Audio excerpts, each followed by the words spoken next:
أعوذ بالله من الشيطان الرجيم بسم الله الرحمن الرحيم إن الحمد لله نحمده ونستعينه ونستغفره ونعوذ بالله من شرور أنفسنا ومن سيئات أعمالنا من يهده الله فلا مضل له ومن يضلل فلا هادي له وأشهد أن لا إله إلا الله وحده لا شريك له وأشهد أن محمدا عبده ورسوله أما بعد فإن خير الحديث كتاب الله وخير الهدي هدي محمد صلى الله عليه وسلم وشر الأمور محدثاتها وكل بدعة ضلالة وكل ضلالة في النار رب اشرح لي صدري ويسر لي أمري واحلل عقدة من لساني يفقهوا قولي رب زدني علما رب زدني علما رب زدني علما إن الله وملائكته يصلون على النبي يا أيها الذين آمنوا صلوا عليه وسلموا تسليما اللهم صل على محمد وعلى آل محمد كما صليت على إبراهيم وعلى آل إبراهيم إنك حميد مجيد اللهم بارك على محمد وعلى آل محمد كما باركت على إبراهيم وعلى آل إبراهيم إنك حميد مجيد۔ بے شک تمام تعریف اللہ ہی کے لیے ہے، ہم اسی کی تعریف کرتے ہیں اور اسی سے مدد مانگتے ہیں اور اسی سے بخشش طلب کرتے ہیں، اپنے نفس کی شرارتوں اور اپنے برے اعمالوں سے اللہ کی پناہ میں آتے ہیں۔ جسے اللہ راہ دکھائے اسے کوئی گمراہ نہیں کر سکتا، اور جسے اللہ گمراہ کر دے اسے کوئی سیدھی راہ پر نہیں لا سکتا۔ میں گواہی دیتا ہوں کہ اللہ تعالیٰ ہی ہمارا معبود برحق ہے، وہ اکیلا ہے، تنہا ہے، اس کا کوئی ساجی نہیں، اور میں گواہی دیتا ہوں کہ حضرت محمد صلی اللہ علیہ وسلم اس کے بندے اور رسول ہیں۔ حمد و صلوات کے بعد یقیناً تمام باتوں سے بہتر بات اللہ کی کتاب اور تمام طریقوں سے بہتر طریقہ حضرت محمد صلی اللہ علیہ وسلم کا طریقہ ہے، اور تمام معاملوں میں سے برے کام دین میں گڑے ہوئے بدعات ہیں، اور ہر بدعات گمراہی ہے، اور ہر گمراہی کا انجام جہنم ہے۔ درود و سلام ہو تمام انبیاء کرام پر، خصوصاً حضرت محمد صلی اللہ علیہ وسلم پر اور ان کے آل اولاد اور اصحاب پر۔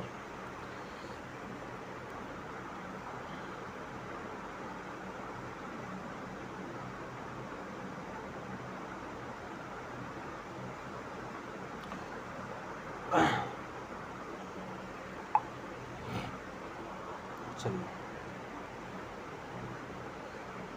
ہیڈنگ بنا لیجیے، منافقوں کی بے عقلی۔ منافقوں کی بے عقلی۔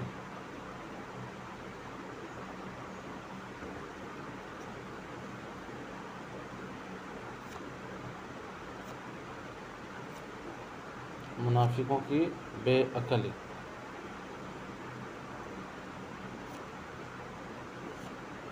یوں کہہ لیں بے وقوفی۔ لکھ لیا؟ ٹھیک ہے۔ سورہ بقرہ آیت نمبر 13 وَإِذَا قِيلَ لَهُمْ آمِنُوا كَمَا آمَنَ النَّاسُ قَالُوا أَنُؤْمِنُ كَمَا آمَنَ السُّفَهَاءُ أَلَا إِنَّهُمْ هُمُ السُّفَهَاءُ وَلَكِنْ لَا يَعْلَمُونَ۔ اور جب ان سے کہا جاتا ہے کہ ایمان لاؤ جیسے اور لوگ ایمان لائے ہیں، تو وہ کہتے ہیں کیا ہم ایمان لائیں جیسے بیوقوف ایمان لائے ہیں؟ بے شک وہی بیوقوف ہیں لیکن وہ نہیں جانتے۔ آیت سے صاف طور پہ ظاہر ہو رہا ہے کہ کفار مشرکین مسلمان کو بیوقوف سمجھتے تھے، لیکن اللہ عز و جل بھی صاف طور پہ کہہ رہا ہے کہ وہ خود بیوقوف ہیں۔ اب اس آیت میں آمن الناس، ناسو سے بات ہوئی، الناس سے۔ اب الناس سے مراد کیا ہے؟ سچا مومن، یعنی مہاجرین، انصار، صحابی، ہے نا۔ اب ان لوگوں کو منافق جو تھے وہ بیوقوف سمجھتے تھے، منافق لوگ جو تھے وہ بیوقوف سمجھتے تھے۔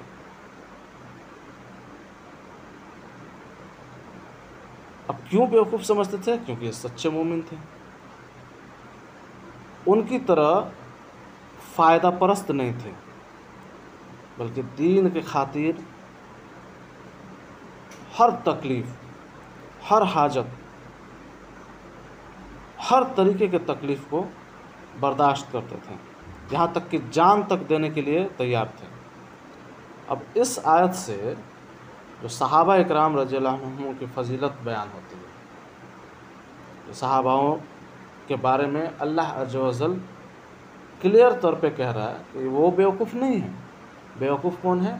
منافق اور کفار۔ اور اللہ عز و جل بول رہا ہے ان لوگوں کو، منافق کو، کہ ان کے جیسا ایمان لانے کا حکم دیا ہے۔ کس کو؟ منافق کو۔ اور ایمان لانے کے سلسلے میں انہیں معیار قرار دیا ہے۔ اب اس آیت مبارکہ میں ایک چیز غور کیجیے گا کہ کفار کی جو ہٹ دھرمی ہے اور نظر انداز کرنے کا جو ذکر کیا گیا ہے، کیونکہ ان کا خیال تھا کہ اسلام قبول کر کے اپنے آپ کو تکلیف دینا، مشقت میں مبتلا کرنا سراسر بیوقوفی ہے۔ مطلب محض ایمان کی خاطر اتنی بڑی طاقت یعنی کفار سے دشمنی مول لینا ان کے حساب سے عقل مندی نہیں تھی۔ ان کو پتہ تھا کہ مدینہ کے جو منافق لوگ ہیں وہ بہت طاقتور لوگ ہیں۔ ان کے مقابلے میں ان کا یہ انمان تھا، ان کا اندازہ تھا کہ نہ ہی جو ہجرت کر کے مسلمان آئے ہیں، جو اجنبی مسلمان ہیں، جو اپنے وطن کو چھوڑ کر آئے ہیں، زیادہ دیر تک ٹک نہیں پائیں گے اور اسلام چند دنوں میں ختم ہو جائے گا۔ تو جو لوگ اس میں شامل ہو رہے ہیں وہ اپنے انجام کو نہیں جانتے ہیں، برے انجام کو۔ ان کے حساب سے، منافق کے حساب سے جو لوگ اسلام میں داخل ہو رہے ہیں ان کو وہ یہ گمان کر رہے ہیں کہ ان کا حالت خراب ہو جائے گا، ایک نہ ایک دن ان کو تکلیف مل جائے گی اور ایک دن اسلام ختم ہو جائے گا، مسلمان ختم ہو جائے گا، تو کوئی فائدہ ہے اس مذہب میں جانے کا جہاں ختم ہو جائے۔ ان کا ایسا انمان تھا۔ کس کا؟ کفار کا اور منافقوں کا۔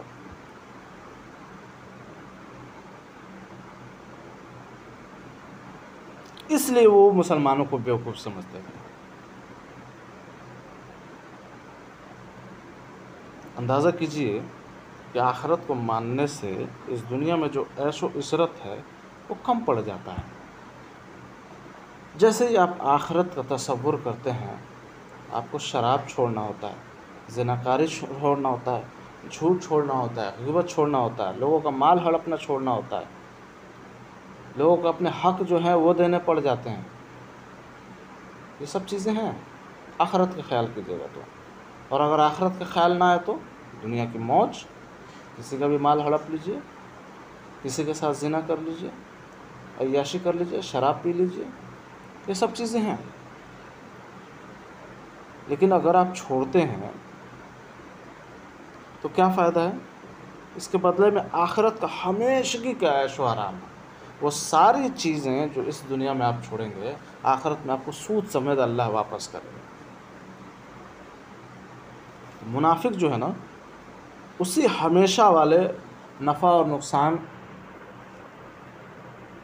کے چیز سے غافل رہیں۔ اس لیے مسلمان نہیں بلکہ منافق ہی اصل میں بیوقوف ہے، اور اسی فرق کا ان کو شعور نہیں ہے۔ اللہ کہہ رہا ہے کہ شعور نہیں ہے۔ تو اس آیت میں منافقوں کی بے عقلی اور کم فہمی کا ذکر کیا گیا ہے۔ کلیئر ہے؟ چلیے ایک اور ہیڈنگ بنائیے، منافقوں کا مذاق اڑانا۔ منافقوں کا مذاق اڑانا۔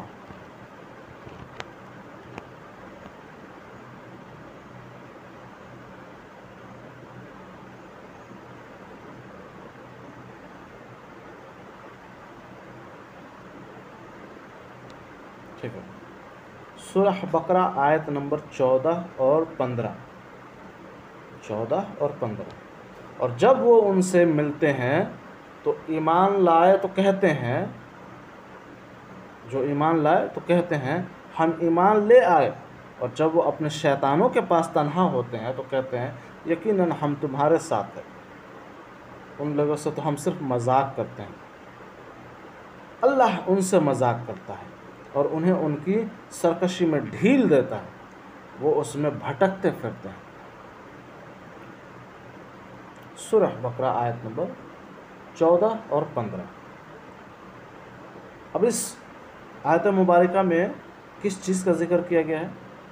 منافقوں کی حماقت کا، بے وقوفی کا اور ناعقلی کا ایک دم تفصیل سے بیان کیا گیا۔ جب وہ مومن سے ملتے ہیں تو کہتے ہیں کہ ہم تو تمہارے بھائی ہیں، تمہارے دوست ہیں، ہم مسلمان ہیں، اور جب کفار سے ملتے ہیں تو کہتے ہیں کہ ارے بھائی اصل میں ہم تو تمہارے ساتھ ہیں۔ مسلمان چونکہ سیدھے سادے لوگ ہیں اور ان کی سادگی کا فائدہ اٹھا رہے ہیں، فائدہ اٹھا کر ان سے راز معلوم کر لیتے ہیں، راز معلوم کر کے تم کو بتا دیتے ہیں۔ لیکن ان منافقوں کو اتنا نہیں معلوم کہ اللہ نے ان کو ڈھیل دے رکھا ہے۔ آپ دیکھیں گے نا، آج بھی بہت لوگ آپ کو اشارتاً نظر آ جائیں گے جن کو اللہ نے ڈھیل دے رکھا ہے، اور وہ غفلت والی زندگی جی رہے ہیں۔ ہم سمجھ رہے ہیں کہ بس ہماری موج ہے۔ اللہ نے ان کو ان کے گناہوں میں ڈھیل دے رکھا ہے۔ اور اس آیت میں کیا بات کرے کہ اللہ خود ان سے مذاق کر رہا ہے، اور ان منافقوں کو سمجھ میں نہیں آتا، نہ وہ اپنی سمجھ سے کام لیتے ہیں نہ عقل سے کام لیتے ہیں، اپنے برے انجام کا علم ہے ہی نہیں ان کو۔ ماشاءاللہ، بالکل منافق کے دل میں کچھ اور ہوتا ہے، زبان پہ کچھ اور ہوتا ہے، بے شک۔ تو منافق جو ہے نا، اس دنیا کی زندگی کو، یہاں کے عیش و آرام کو، یہاں کی دولت کو، یہاں کی شہرت کو، انہی سب چیزوں کو وہ سب کچھ سمجھ بیٹھا ہے۔ اس کو لگتا ہے کہ کوئی بات نہیں ہے، بینک سے سود لے لو، اسے لگتا ہے کوئی دقت نہیں، کسی کو دھوکہ دے کے کسی کا مال ہڑپ لو، بھائی اپنا ہے، اس کو اس کا حق نہیں دیا،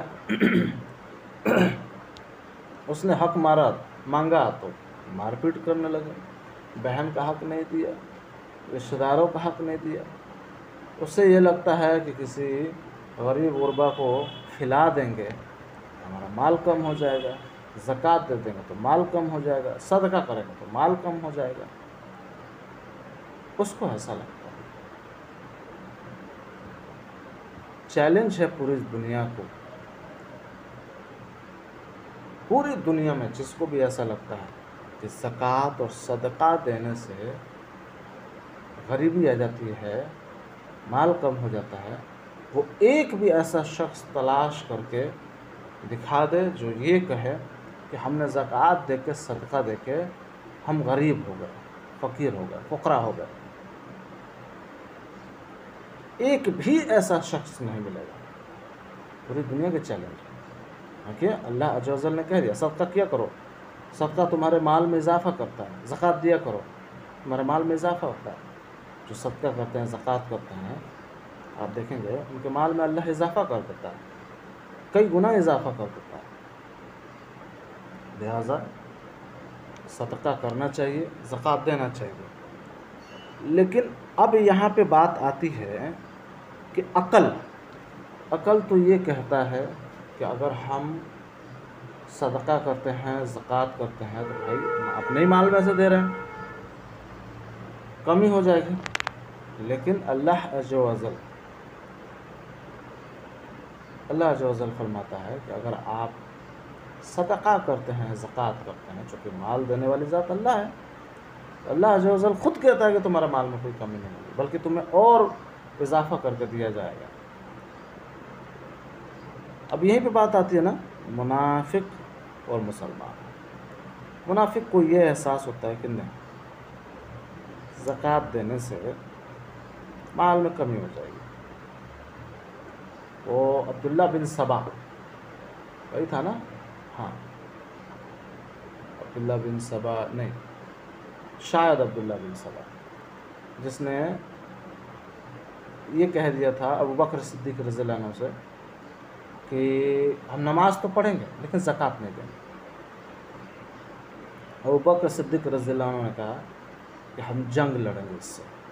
عمر بن خطاب رضی اللہ عنہ نے کہا کہ اے ابو بکر، اے امیر المومنین، نئے نئے مسلمان ہیں یہ لوگ، مجھے ایسا لگتا ہے کہ ان لوگوں کو تھوڑا چھوٹ دینا چاہیے۔ ابوبکر صدیق رضی اللہ عنہ نے کہا یہ تم کیا کہہ رہے ہو، تمہارا خون ٹھنڈا ہو گیا، خون ٹھنڈا ہو گیا، یہ اللہ کا حکم ہے کہ کسی اور کا حق ہے زکوٰۃ۔ اگر اللہ کی قسم اگر اس نے زکوٰۃ میں اگر ایک اونٹ کی رسی بھی پڑی نا اور اس نے نہیں دیا تو میں اس کے لیے بھی جنگ کروں گا۔ اور جنگ ہوئی، جنگ ہوئی۔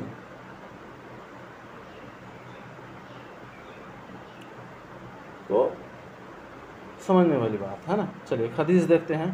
رسول اللہ صلی اللہ علیہ وسلم نے فرمایا تم قیامت کے دن اللہ کے نزدیک سب سے زیادہ بدترین اس شخص کو پاؤ گے جو دو رخا ہوگا، دو منہ والا ہوگا، آپ کے منہ پہ آپ جیسا، کسی اور کے منہ پہ کسی اور جیسا۔ تو قیامت کے دن اللہ کے نزدیک سب سے زیادہ بدترین اس شخص کو پاؤ گے جو دو رخا ہوگا، ان کے پاس آیا تو ان کا سا بن گیا اور ان کے پاس گیا تو ان کا سا بن گیا۔ صحیح بخاری کی حدیث ہے، صحیح بخاری حدیث نمبر 6058، صحیح بخاری حدیث نمبر 6058، 6058۔ صحیح مسلم حدیث نمبر 2526، 2526۔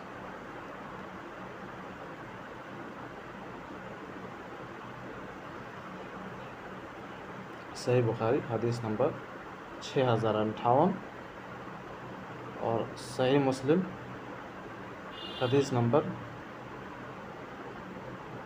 2526۔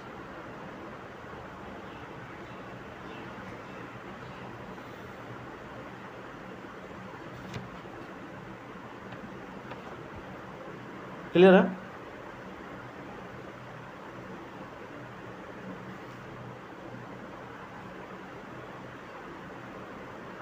چلیے ایک اور ہیڈنگ بنا لیجئے، گمراہی اور خسارہ۔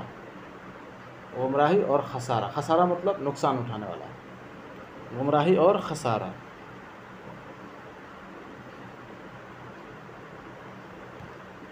گمراہی اور جی کیا بتانا ہے بھائی؟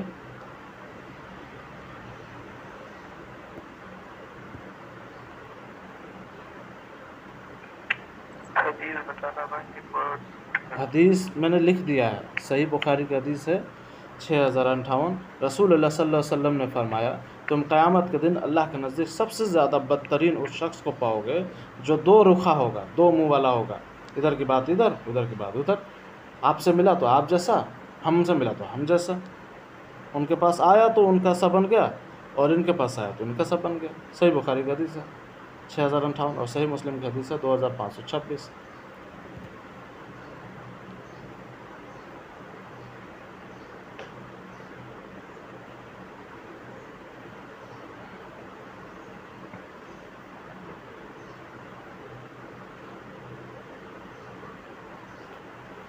چلیے ہیڈنگ بنا لیجیے، گمراہی اور خسارہ۔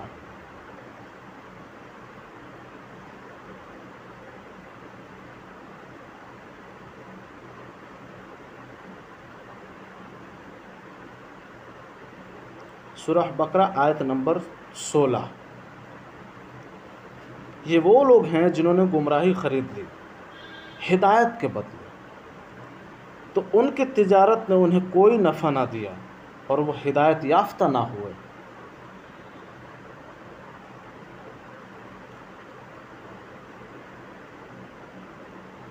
سورہ بقرہ آیت نمبر 16۔ صاف طریقے سے اس آیت میں سمجھ میں آ رہا ہے کہ پھر جو ہے منافقوں کی بات ہو رہی ہے، منافقوں کی حماقت کا ذکر کیا گیا ہے۔ یہ اپنے آپ کو بڑی خوش نصیب سمجھتے ہیں، کامیاب سمجھتے تھے اور اپنی عقل مندی پہ بڑا گھمنڈ کرتے تھے کہ ہم نے بہت اچھا سودا کیا بھائی، منہ پھیر یعنی توحید سے منہ پھیر لیا، کلمہ جو ہے جھوٹ موٹ کا پڑھ لیا اور دل میں کفر کے سیاہی رکھے ہوئے ہیں۔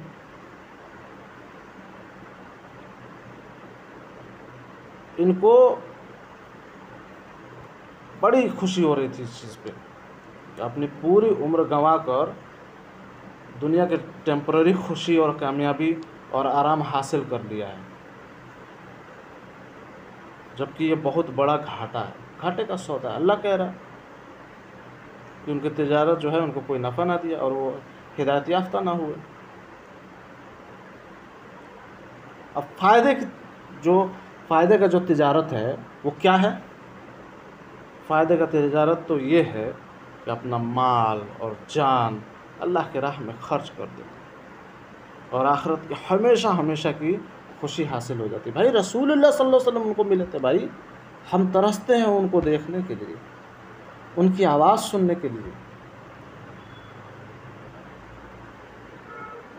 اندازہ کیجیے، ان کو دور نبی ملا، دور رسول ملا، دور صحابہ ملا، اور اتنی بڑی اپورچونٹی کہ اپنے آپ کو رضی اللہ عنہم کہلوا لیتے۔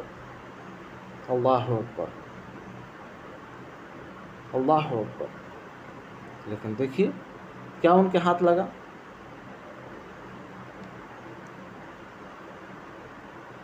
ہدایت ملی نہیں اور گمراہی، نقصان اٹھانے والا کام۔ آخر میں اللہ عز و جل سے دعا ہے کہ رب کائنات ہمیں منافقت سے بچائے، ہمیں خسارہ اور نقصان اٹھانے والوں ہونے سے بچائے۔ اللہ ہمیں دین پر قائم رکھے، دین پر ثابت قدم رکھے، اور جب ہمیں موت ہو تو خاتم دین پہ موت ہو۔ آمین یا رب العالمین۔ السلام علیکم ورحمۃ اللہ وبرکاتہ۔